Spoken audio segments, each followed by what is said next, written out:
Saya tuh masa kecil saya di luar negeri, waktu itu ikut ayah saya, Oh, oke. umur 2 tahun sampai 6 tahun.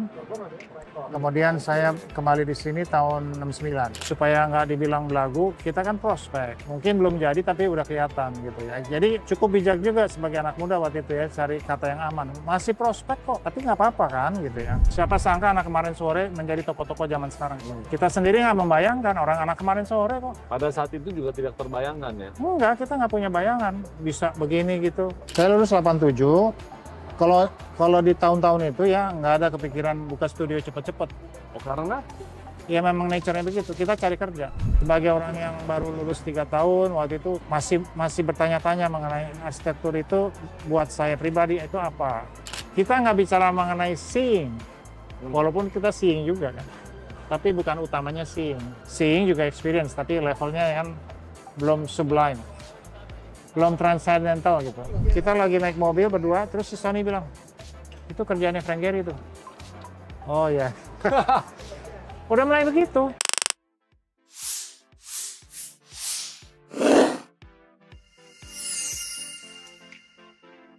Terima kasih Pak Rianto. Ya, terima kasih sama-sama sudah diundang ya. Ya, sudah meluangkan waktu untuk hadir.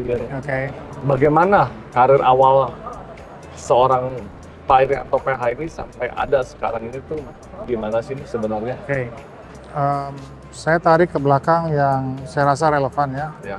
Relevan tapi klise. Jadi waktu kecil suka gambar. Ya saya rasa dengan suka gambar, obviously ya, udah ada arah ke sana. Terus waktu kecil suka lihat foto-foto negara-negara yang kota-kotanya sudah develop, seperti misalnya, ya katakanlah Australia dan sebagainya. Kan banyak buku-buku yang memperlihatkan foto-foto kota-kota besar, dan di situ saya senang memperhatikan bagaimana ya pada waktu itu saya lihat sebagai apa istilahnya, suatu kemajuan yang menakjubkan ya, karena waktu di Indonesia kan pada saat saya muda belum seperti sekarang ya. Sekitar tahun berapa tuh kalau boleh sharing? Saya tuh masa kecil saya di luar negeri, waktu itu ikut ayah saya. Oh, oke. Umur 2 tahun sampai 6 tahun. Kemudian saya kembali di sini tahun 69. Pas SD kelas 1. Saya menghabiskan pendidikan dari SD sampai SMA di sini, ya kuliah juga di sini. Itu tahun 69. Ya. Setelah awal-awal Soeharto itu ya, setelah Iya. ke atas ya. Awal Soeharto justru itu waktu lagi di luar negeri karena ada peristiwa G30S, bapak saya diperpanjang, jadi pulangnya 3 tahun kemudian. Oh, oke. Tapi blessing in disguise, jadi saya masih sempat dapat pengaruh tinggal di negara yang apa namanya develop gitu, yang mungkin mempengaruhi saya. Oke. Jadi begitu latar belakangnya, saya ya tadi senang gambar, senang lihat-lihat. Saya rasa saya cukup curious ya, dan juga saya main musik juga. Oh, oke, musisi juga. Ya, artinya itu datang dengan natural aja kan. Kalau saya lihat sisi artistik itu datang dari ibu. Ibu saya suka melukis, ya walaupun amatiran aja. Oke. Kadang-kadang nyanyi saya dengar gitu. Oh, oke. Dan saya rasa itu terus berjalan, dan pada waktunya menjelang memilih perguruan tinggi, saya memang sudah bertekad milih arsitektur saja. Bertekad? Iya, artinya nggak milih yang lain. Oh. Ya tekad saya mau jadi arsitek aja. Jadi pilihan pertama arsitektur, pilihan kedua arsitektur, pilihan ketiga saya nggak milih. Cuman 2. Ya kemudian akhirnya saya diterima di pilihan pertama di UI. Sekolah, nggak gitu lancar, 7,5 tahun kemudian saya lulus. Kan ada kecintaan gitu, sampai membuat ketidaklancaran itu sebenarnya. Ya justru itu mungkin kalau kita kilas balik ya, pasti kalau ada kesulitan-kesulitan di waktu yang lalu itu, begitu kita lihat kilas baliknya, itu ternyata ada hikmahnya juga, gitu ya. Pasti. Jadi hikmah yang saya tangkap adalah bahwa itu memunculkan konflik-konflik yang membuat saya apa ya, bahasa kasarnya dendam. Oh, oke. Jadi saya punya dendam kepada apa yang saya alami. Begitu lulus saya mau tunjukkan. Oh. Saya tuh bisa gitu. Walaupun 7,5 tahun tuh berarti kan saya nggak lulus beberapa kali Ya kan dalam pelajarannya. beberapa pelajaran aja kan. Tapi tugas akhir saya juga nggak lulus. Bayangin ya. Tugas akhir saya nggak lulus. Jadi tugas akhir saya ada 2, yang pertama dan tugas akhir yang terakhir. Nah, itu kan artinya gini, kalau mau jadi arsitek kan, mau jadi arsitek aja tugas akhir aja nggak lulus. Gitu. Awal mulanya, tapi kan akhirnya lulus. Iya, kan? justru itu kan. Mestinya kalau mau jadi arsitek yang katakanlah yang keren, berbakat gitu kan sekolah mesti lancar. Oke. Tapi saya sempat nggak lulus, terus akhirnya lulus. Di dalam masa sekolah itu juga ada apa istilahnya dinamika gitu ya. Oke, ya. Ada dosen yang cocok, ada yang nggak cocok gitu ya. Betul. Kemudian waktu itu saya angkatannya agak duluan dibanding angkatan yang kemudian saya sering bertukar pikiran. Itu angkatan saya 79. Kemudian secara dengan sendirinya saya banyak bertukar pikiran dengan angkatan 81. Angkatan 81 itu isinya Sony. Yori 82 tapi kayaknya sering juga gitu ya. Terus ada Jai Subiakto dan ada Ahmad Nur Zaman. Jadi secara ingatan saya tuh angkatan yang lain tuh nggak terlalu berpengaruh pada saya. Saya banyak diskusi atau berinteraksi dengan angkatan 81 ternyata. Dan kemudian mengelola majalah mahasiswa di kampus. Iklim pertemanan itu atau diskusi juga ikut membangun pengetahuan saya lah, pemahaman saya, dan juga mengakomodasi saya sebagai orang yang selalu mempertanyakan sesuatu. Jadi itu ada interaksinya ya, dan ada sedikit jiwa pemberontakan lah gitu. Apalagi begini, udah memberontak terus nggak lulus, jadi kayaknya lagi dihukum gitu kan. Memberontak dalam arti kata, saya banyak mempertanyakan apa yang given gitu. Apa yang saya anggap dogmatis tuh saya masih pertanyakan. Gitu. Perihal kuliah arsitektur itu? Ya, bagaimana menyampaikannya, apa yang disampaikan. Mungkin saya termasuk orang yang nggak enjoy sekolah di kampus saya. Tadi saya udah sebut ya kampusnya. Ya. Ya kan pada saat itu momentumnya begitu kan? Ya, saya mungkin juga udah terkenal sebagai alumni yang cukup kritis. Saya cari namanya, cari istilahnya susah. Ya karena kritis itu penting, Ya, tapi sering dapat musuh, gitu ya. Jadi itu kemudian sebagai fundamen saya yang saya bawa, bukan fundamen ya, mungkin bahan bakar ya, yang tadi saya bilang dendam. Itu setelah lulus tuh saya punya keinginan untuk memperlihatkan bahwa walaupun saya sempat tidak diluluskan, tapi saya bisa kok jadi arsitek. Nah, di dalam rangka itu, saya kemudian tidak seperti yang lainnya mungkin, hanya berjalan sesuai yang seperti biasanya, artinya cari kerja dan sebagainya. Dan kebetulan situasi kondusif. Teman-teman yang tadinya berbarengan di UI itu cukup aktif juga. Oh. Yori misalnya. Bayangin kalau sekarang kan dia aktif, gimana waktu mudanya gitu. Sony waktu itu masih di luar, belum pulang. Jadi Semua ya? S2. Jadi ada orang-orang itu yang menjadi lingkaran saya juga. Dan saya nggak bisa nafikan bahwa itu ikut membentuk saya sebagaimana saya ada sekarang, di antara beberapa orang lainnya gitu ya. Nah, di situ tercetus mau membuat pameran, dan kita kemudian berkumpul, 1 tahun kemudian kita pameran tahun 90, dan pamerannya disebut sebagai Pameran Arsitek Muda Indonesia. Oh, nama pamerannya Pameran Arsitektur Progresif. Arsitektur progresif. Prospektif. Kenapa prospektif? Karena kita cari aman. supaya nggak dibilang belagu, kita kan prospek. Mungkin belum jadi tapi udah kelihatan gitu ya. Jadi cukup bijak juga sebagai anak muda waktu itu ya, cari kata yang aman. Masih prospek kok, tapi nggak apa-apa kan gitu ya. Nah, saya rasa itu satu tindakan yang tidak pernah dilakukan sebelumnya dan memang saya yakin juga belum dilakukan, di mana ada sekelompok anak muda yang begitu agresif mempromosikan diri, tapi sebetulnya juga mempromosikan profesinya. Karena jangan dibayangkan seperti sekarang ya, arsitek itu udah disebut. Dulu kan arsitek bisa nggak disebut misalnya dalam tayangan media. Misalnya masuk majalah yang disebut pemilik rumah. Bener loh. Ya. Bayangin ya, majalah-majalah itu berani membuat satu artikel mengenai satu rumah, tapi tidak menyebut arsiteknya. Itu keadaannya seperti itu. Bayangin ya. Nah, sekarang kan nggak berani.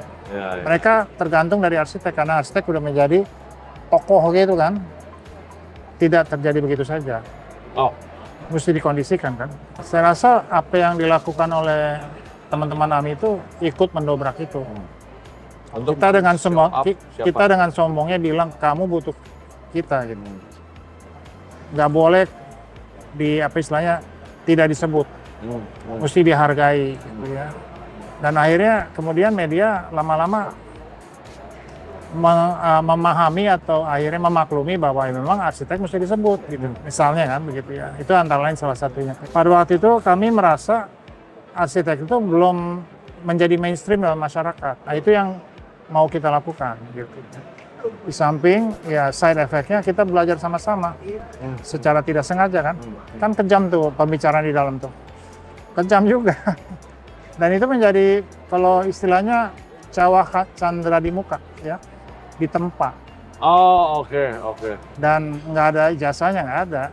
Tapi bersama-sama selama 10 tahun udah cukup. Dan bersama-sama 10 tahun dengan siapa dulu. Sebut aja nama-namanya sekarang. Ya kan?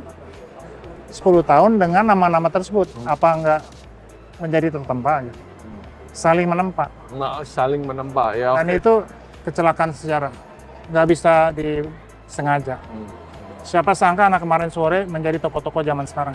Kita sendiri nggak membayangkan orang anak kemarin sore kok. Pada saat itu juga tidak terbayangkan ya? Enggak, kita nggak punya bayangan bisa begini gitu. Dan memang bukan jalurnya ke sana.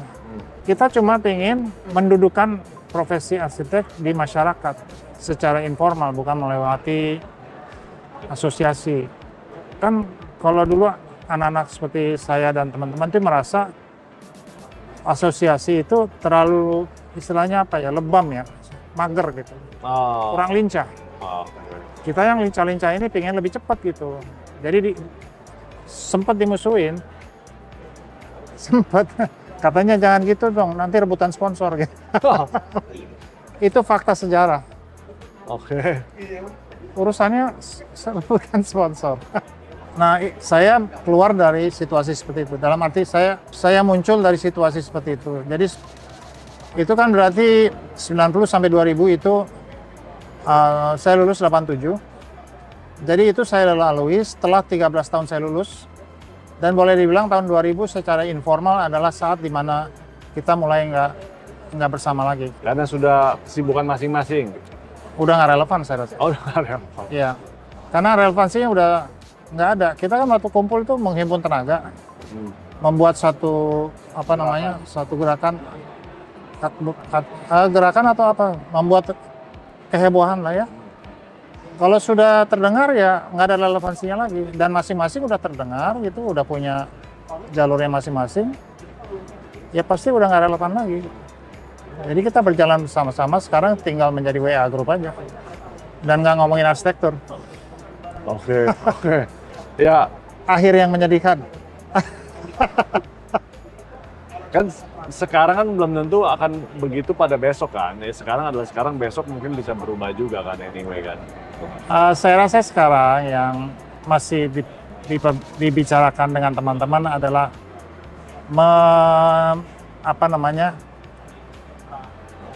membuat legacy itu menjadi sesuatu yang bisa diakses, sebuah legacy. Jadi ada rencana untuk membuat buku terakhir. sebagai legacy. Menarik ini, menarik. Karena terus terang AMI itu secara formal nggak dicatat dalam sejarah. Dan mungkin secara arsitektur Indonesia itu memang nggak pernah dicatat. Pencatatan itu secara formal nggak ada. Kalau misalnya sejarah arsitektur modern kan disebut Louis Sullivan itu bosnya Frank Lloyd Wright. Frank Lloyd Wright di bawahnya ada Marshall Breuer, ada inilah, ada John Lautner dan sebagainya. Kita bisa tahu sepak terjangnya. Di Indonesia sebetulnya juga terjadi. Waktu saya udah kerja, saya sebelumnya ngelamar ke PAI sama DCM. Oh, PAI dan DCM. Saya masuk PAI, DCM masih kepingin saya. Nelpon saya 2 minggu setelah saya masuk PAI. Terus dia bilangnya, Irianto, saya masih mau di tempat saya. Saya bilang, saya udah di sini Pak. Saya udah nggak berniat pindah lagi sementara ini gitu kan. Sama teman saya aja, Sony, dia baru mau pulang katanya. Terus saya bilang, dia baru mau pulang. Mereferalkan. Ya. Terus Pak Budiman yang nelpon saya kan, saya maunya sama kamu. Gitu. Terus saya bilang, enggak, Sony ini oke juga. Nah kayak gitu-gitu kan sebetulnya terjadi. Apa istilahnya tuh, garis-garis perjalanannya. Tapi ya apalagi itu aja yang nggak penting aja, apalagi yang penting aja nggak tercatat, apalagi cuma sekedar obrolan telepon gitu. Tapi itu terjadi. Kalau nggak saya masuk DCM dong, kalau saya mau gitu. Ya. Tapi momentum itu kan yang membuat kejadiannya seperti itu kan? Iya, artinya kalau kita baca mengenai literatur arsitek di luar negeri, sampai yang anekdot tuh kita tahu. Jangankan sejarahnya, anekdotnya aja kita tahu. Salah satu contoh anekdotnya nih, nggak tahu benar apa enggak. Jadi ada waktu itu Louis Sullivan lagi sakit, terus ada dikunjungi oleh kenalannya mungkin seorang ibu yang anaknya mungkin adalah baru mahasiswa arsitek mungkin. Ya ditanya, ya mumpung ketemu Louis Sullivan ya, boleh ngejenguk gitu. Terus ditanya, what is the most important thing for an architect? Project katanya. And then project. Itu kan anekdot. Ada itu tulisan. Sampai begitu tuh ada. Nah saya nge-refer Sony ke DCM ya nggak ada pasti. Seorang Bapak Sony Sutanto terus akhirnya welcome dengan referannya Pak Irianto? Ya sudah menjadi sejarah lah. Kan kemudian menjadi tangan kanan. Ya. Ya tentu kan dari luar masih belum tahu perkembangan karena 2 tahun di sana kan. Dengan referral dan saya tahu kayaknya udah pasti qualified. Masuk dan kita tahu sendiri kemudian beberapa tahun kemudian selama berapa tahun mungkin 10 sekian tahun menjadi tangan kanannya kan. Dan terbukti sekarang begitu bikin sendiri melanjutkan tradisi di bidang desain hotel. Kan tidak bisa dipungkiri kan garisnya gitu ya. Berujung dari sebuah pembicaraan telepon. Gitu. Itu kan hal-hal kecil yang sebetulnya menarik ya sebagai anekdot. Tapi jangankan itu, yang besar-besar aja enggak. Gitu. Padahal menurut saya nggak malu mau bilang, arsitektur Indonesia sekarang itu ya karena AMI. Suasana arsitektur sekarang itu karena AMI. Sejak waktu saya masih jadi arsiteknya belum disebut, sampai sekarang media nyari arsitek. Kan nggak bisa terjadi dengan sendiri kan? Ya, karena ada movement itu ya. Iya, gitu. Terus kemudian kan dari 90 sampai 2000 ini sedikit terpak terjangnya, kita cuma ngomong sekilas tapi nggak tahu detailnya nih. Oke. Ya waktu itu kan ada beberapa pameran milestone ya kan? Kemudian sebetulnya pameran menjadi milestone, tapi yang lebih menjadi milestone adalah adanya buku.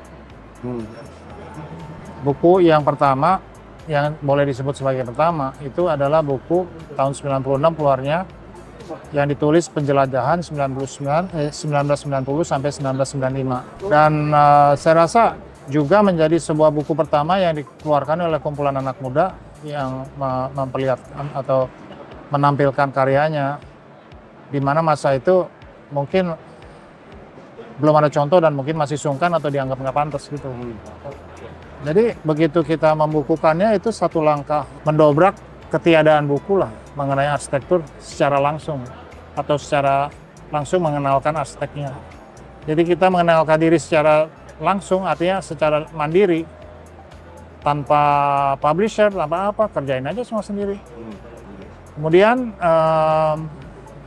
ada pameran dan sebagainya lagi, makin lama makin sering diundang kemana-mana, ke kampus-kampus. Tahun 99 secara nggak sengaja juga buat buku mengenai perjalanan arsitektur. Itu disebut Perjalanan 1999. Jadi secara informal disebut sebagai buku pertama, buku kedua. Dan setelah itu kan 99 udah deket hampir kayak bubaran itu, tahun 2000 kan. 2000 pameran karena kita menerima undangan pameran di Belanda. Tahun 99 kita pameran di Belanda. 2000 kita bawa pulang pamerannya ke sini. Sesudah itu mencar.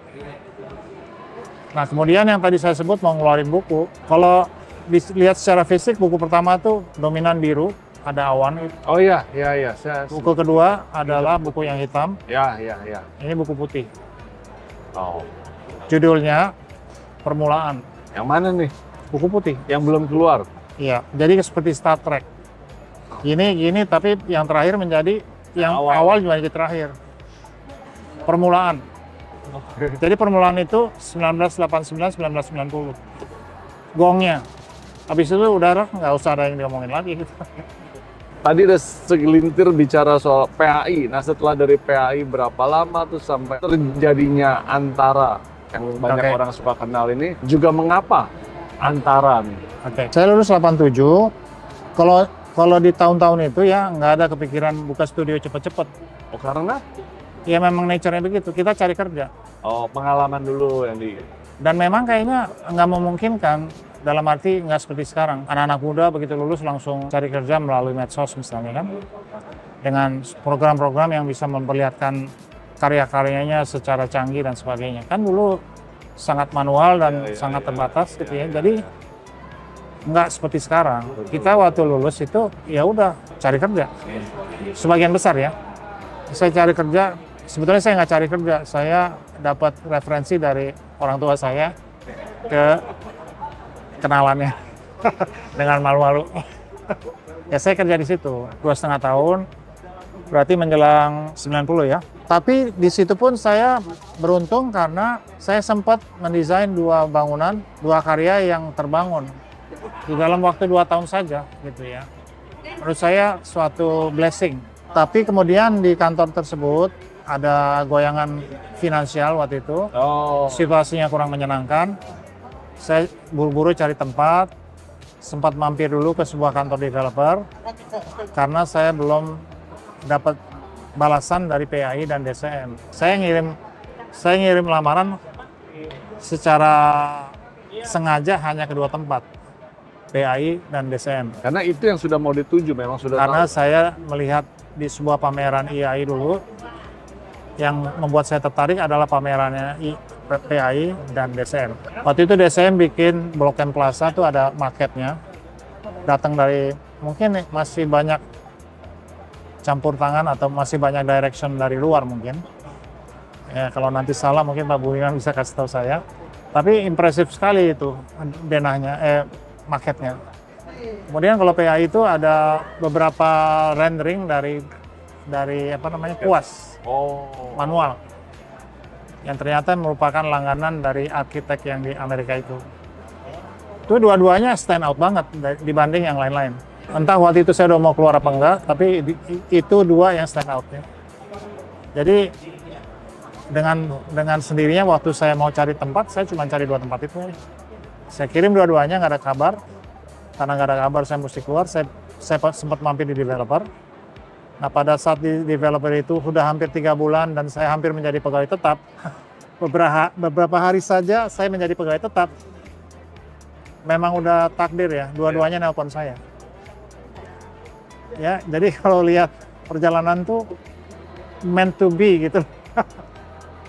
3 bulan kurang berapa hari, saya hampir jadi pegawai tetap. Ditelepon dan ditanya oleh masing-masing itu.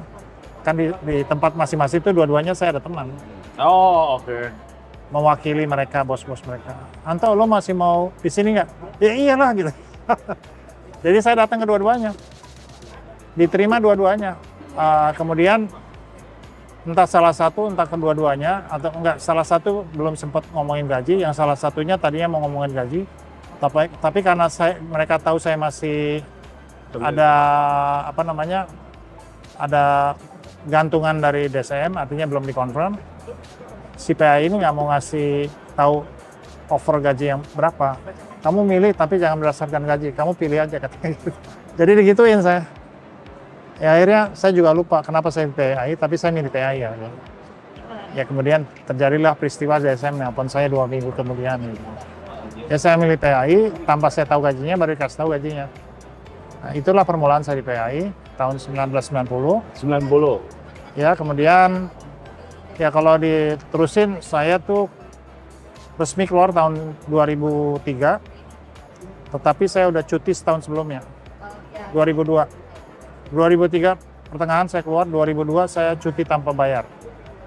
Itu masa-masa peralihannya gitu kan. Jadi di PAI itu, kenapa saya milih PAI karena yang tadi, tapi kenapa saya tertarik ya karena ada istilahnya karakter dari desainnya. Waktu saya di sana, saya tengok kanan kiri kok kayaknya orangnya nggak ada yang punya karakter itu gitu ya. Setelah beberapa lama saya di situ, tempat kerjanya ngadep tembok di ruko, terus ada jalan di tengah. Ya. Nah, ternyata ada yang lewat di belakang. Ternyata si arsitek Amerikanya itu. Terus saya nengok gitu, oh dia. Gitu. Jadi akhirnya saya nggak merasa meleset. Saya bisa bekerja di bawah seseorang yang mana saya bisa melatih diri. Ya anggap aja dia mentor saya lah gitu, walaupun dia nganggap saya anak didiknya. Jadi itu berlangsung selama 90, dia akhirnya keluar tahun 95 kalau nggak salah, 96 mungkin. Tapi saya lanjut sampai 2002 tadi. Dianya sudah keluar juga? Dia keluar duluan, artinya dia keluar membentuk konsultan sendiri. Oh. Randy Dalrymple namanya, Richard Dalrymple. Kemudian kalau yang zaman sekarang kan ada Tom Elliott. Ya. Dia yang melanjutkan. Oh. Pada saat si Randy keluar, si Tom udah ada. Tapi begitu Randy keluar, ya Tom ya lanjut. Jadi PAI yang sekarang itu pertamanya bukan Tom, sekarang Tom. Nah, saya di antara masa-masa itulah. Kemudian saya baru resmi berhenti tahun 2003. Dan ya kemudian lanjut ke studio Antara. Sebetulnya bukan studio Antara, ya Antara aja lah gitu. Saya nggak tahu itu studio, saya nggak tahu apa. Mengapa Antara? Ini tadi dari tadi saya juga mulai dengar nih. Banyak sekali penggunaan kata-kata. Ya kata-kata Antara ya. Antara. And then why Antara? Jadi sebelum saya waktu masuk di Antara terus saya bilang, masuk di PAI, saya bilang, tapi saya mau cuti, mau nengokin kakak saya wisuda di Amerika. Oh. Nah pada saat wisuda itu, si Sony udah lulus nih nunggu wisuda. Jadi Sony lagi terlibat dalam masa pancaroba saya kan. Jadi saya menjadwalkan mumpung Sony ada di sana, bersama-sama menjelajah California, mencari arsitektur istilahnya begitu kan. Sebagai orang yang baru lulus 3 tahun, waktu itu masih bertanya-tanya mengenai arsitektur itu buat saya pribadi itu apa. Nah kita menjelajah ke tempat-tempat yang udah kita lihat selama ini di publikasi, semangat lihat, tapi lama-lama kok jadi itu ya. Kan kalau awal pertama kita keluar negeri lihat sesuatu yang kita lihat di majalah pasti semangat. Iya seneng dong. Wah ini nih. Sesuai ini ya maksudnya. Iya artinya wah ini yang gue lihat selama ini. Ya. Hari keempat, kelima gitu ada terjadi sesuatu yang nggak mungkin nggak diduga adalah begini. Misalnya ya kita lagi naik mobil berdua terus si Sony bilang itu kerjaannya Frank Gehry itu. Oh ya. Udah mulai begitu. Jadi ada suatu kejenuhan. Nggak tahu ya jadinya. Excitementnya ternyata kedalaman dari excitementnya itu karena kaget aja mungkin. Tapi mungkin underlyingnya adalah pencariannya kok nggak muncul gitu ya. Ya artinya misalnya kalau pernah dengar morfosis, sampai kita datang ke rumah yang belum jadi morfosis, sampai ditanyain sama pemiliknya karena kita lihat-lihat gitu. Ngeliat-ngeliatnya kayak anak arsitek loh, gini. Bahkan udah ngeliat morfosis beberapa, terus ngeliat yang Eric Olmos misalnya dan sebagainya. Lihat Michael Graves misalnya kan, anak-anak sekarang nggak ada yang tahu itu semua. Nggak ada sesuatu yang terasa menjawab apa yang saya cari. Di hari terakhir akhirnya ya, saya beruntung mendapat apa yang saya rasa saya cari di Soft Institute. Pergi ke sana. Salah satu tujuan. Oh oke, memang udah salah satu tujuan. Tapi nggak mengharap itu sebagai jawaban kan, kita cuma Ya, pergi aja lah. karena memang sudah menjadi sesuatu yang kita tahu, kita pengen ke sana. Nah ternyata itulah yang menjadi awal mula benih Antara itu masuk di saya. Benihnya ya, karena belum ada nama Antara waktu itu. Tahun 90 itu berarti. Jadi saya mengalami suatu pengalaman arsitektural yang begitu menghujam, dan saya berusaha mengerti habis itu. Ini apa nih yang saya alami gitu kan. Nah Sony untungnya, saya bareng Sony, tapi saya juga lupa kenapa Sony ngelencar sendiri ya. Tapi untungnya saya nggak bareng Sony karena bisa mengganggu konsentrasi saya kan. Udah saya selesai dalam apa istilahnya, dalam arti kalau orang lagi merenung tuh apa sih, pokoknya lagi merenungi suasana gitu ya. Saya rasa udah selesai lah, saya mengambil itu semua, menyerap itu. Sony muncul gitu. Gimana tuh? Udah dengan gayanya. Udah Son, gue udah boleh pulang. Besok mau pulang. Besoknya udah mau pulang. Itu hari terakhir. Udah Son, gue udah boleh pulang. Itu jawaban yang gue ingat. Sony tapi ya nggak tahu kenapa nggak jalan bareng, terus juga nggak dapat apa-apa. Nanti Sony bakal lihat ya. Dua jalan yang berbeda. Ya tapi itu kan masing-masing ya, nggak bisa dipaksa. Ya betul. Saya mendapatkan inspirasi dari sana dengan cara sendiri. Saya berusaha untuk menginternalisasikannya, dan kemudian karena merasa itu apa yang saya cari, saya coba mengerti dan menjadi jalan saya. Dan ternyata ya itu sangat memudahkan. Karena kalau kita udah mengerti gitu, sesuatu yang rasanya sangat fundamental, yang lainnya cuman bunga rampai aja. Jadi saya beruntung banget. Saya merasa beruntung banget. Terus antaranya di mana nih? In betweeners. Tentang? Ya di proyek itu yang saya alami adalah in betweeners. Oh. Bukan mengenai buildingnya. Oh. The in betweeners, the experience, the feeling. Kita nggak bicara mengenai seeing, walaupun kita seeing juga kan. Tapi bukan utamanya seeing. Seeing juga experience, tapi levelnya kan belum sublime, belum transcendental gitu. Kalau kita lihat seeing itu artinya, oh ini 5 meter ya, ini tingginya 3 meter, itu seeing. Tapi begitu 5 sama 3-nya menggugah perasaan, itu feeling, experiencing. Dan 3 kali 5-nya misalnya berdiri terus sisi sini ada sesuatu lagi, kita akhirnya merasakan sensasi di mana bangunan itu menjadi latar belakang aja gitu. Itu berlaku juga buat orang dalam bisa. Di mana dinding-dinding yang membatasi kita terus hilang menjadi sebuah latar lah, apa di depan apa di belakang terserah, dan menjelma menjadi suatu perasaan yang utuh. Kan berarti itu bukan seeing, feeling. Dan itu transcendental, keluar dari ukuran. Nah makanya dari tahun 90, sejak mengalami itu saya berusaha memahaminya, dan pelan-pelan ada beberapa kesimpulan yang saya keluarin. Nah waktu itu ada satu waktu yang memaksa saya untuk, bukan memaksa ya, menjadi satu kesempatan saya untuk lebih mengerti apa itu yang saya alami. Saya kan mau buat studio. Waktu itu ada partnernya, kalau digabung namanya panjang banget gitu kan. Disingkat juga, begitu. Terus saya pikir kenapa nggak yang dulu ya saya coba kasih nama. Begitu saya kasih nama Antara, saya langsung jauh lebih ngerti. Satu kata itu membantu banget. Udah habis itu, ya Antara lah. And the rest is history. Ya. Dan sekarang saya selalu ngomong di mana-mana mengenai simpulan saya gitu. Apa yang bisa disampaikan untuk betul-betul menginspirasi? Jadi gini, kalau saya sejajarkan dengan kehidupannya. Pada saat kita hidup, pertanyaan paling penting ini adalah apa purpose kita hidup, kenapa kita ada di sini gitu. Jadi kita coba mengerti kenapa kita diberi kehidupan. Itu kan jadi induk dari semua pertanyaan gitu. Dan mungkin banyak yang terlewat nggak nanya itu, makanya banyak yang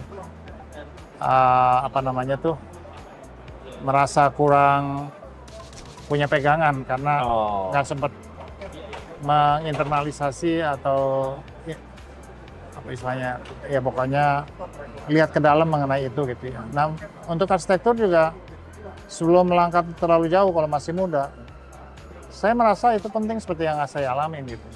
Saya mesti ngerti dulu apa yang mau saya lakukan. Atau apa itu yang mau saya lakukan. Bukan apa yang saya mau lakukan, tapi apa itu sih binatangnya yang mau saya lakukan. Ternyata kesimpulannya adalah apa yang mau saya lakukan itu, arsitektur, ternyata bukan bidang-bidang material. Tapi bagaimana bidang-bidang material itu disusun sedemikian rupa, menghasilkan satu pengalaman. Jadi sudah tidak berbicara secara melekat kepada ukuran, tapi apa istilahnya transcendental. Nah, ini juga akhirnya saya menemui satu kutipan dari Louis Kahn lagi ya. Oke. Boleh dibilang akhirnya kayak jadi my hero kan. Kata Louis Kahn, we start with the immeasurable. Kita mulai dengan sesuatu yang tidak terukur. Sesuatu yang tidak terukur. Bukan sesuatu yang tidak terukur. Kita mulai dengan yang tidak terukur. Tidak terukur, oke. Bukan sesuatu. Jadi apapun yang kita mulai itu kan tidak terukur dalam kepala kita ya. Iya, iya. Meskipun ada kecenderungan untuk memberi ukuran, impetusnya kan suatu ide kan. Suatu ide kan pada awalnya boleh dibilang atau hampir pasti tidak punya ukuran, hanya sebuah ide saja kan. Kalau mau masuk dunia nyata kan mesti ada ukurannya.